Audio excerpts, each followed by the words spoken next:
I'm in trouble. Mayday, mayday, mayday! Start circle entry on time.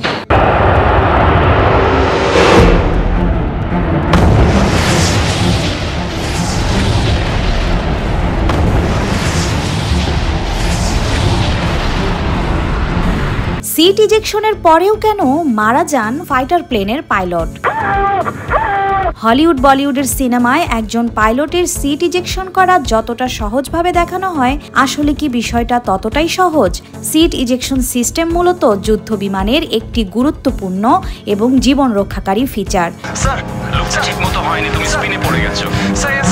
জরুরি পরিস্থিতিতে pilot বা ক্রুকে দ্রুত বিমান থেকে বের করে নিয়ে আসে এই প্রযুক্তি।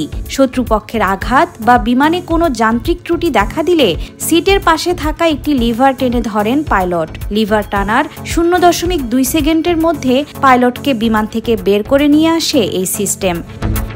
লিভার টানার পর কয়েকটি প্রক্রিয়া একসাথে শুরু হয়। প্রথমেই ককপিটের উপরে থাকা কাচের দরজাটা ছিটকে খুলে যায়, যেন পাইলটের বের হতে সমস্যা না হয়।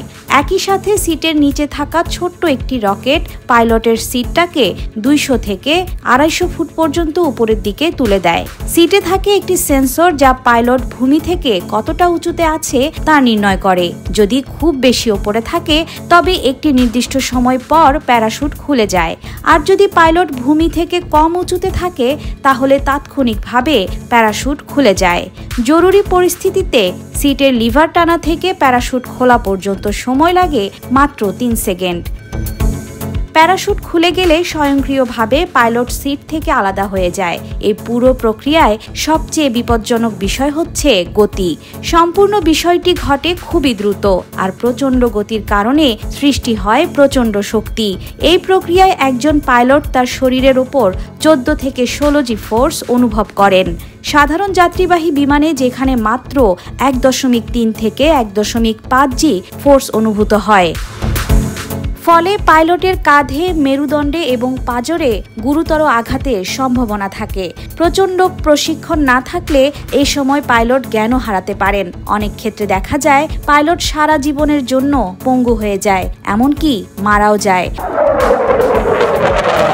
গত 21শে জুলাই ঢাকার দিয়াবাড়িতে প্রশিক্ষণ যুদ্ধ বিমান নিয়ে উত্তরা মাইলস্টোন স্কুল অ্যান্ড কলেজে বিধ্বস্ত হন ফ্লাইট লেফটেন্যান্ট তৌকির ইসলাম। খুবই দ্রুত আওয়াজ, মাস্কেটে পারে ওদিকে পড়ছে, একটা আওয়াজ হলো, আওয়াজ হওয়ার পরে কিন্তু আগুন ধরে গেছে। এই সময় তিনিও চেষ্টা করেছিলেন ইজেক্ট সিস্টেমে প্যারাশুট দিয়ে নিচে নেমে পড়ার, কিন্তু প্রচণ্ড গতিতে আকাশ থেকে মাটিতে ছিটকে পড়ায় এবং শরীরে প্রচণ্ড আঘাত পাওয়ায় তাকে আর বাঁচানো সম্ভব হয়নি।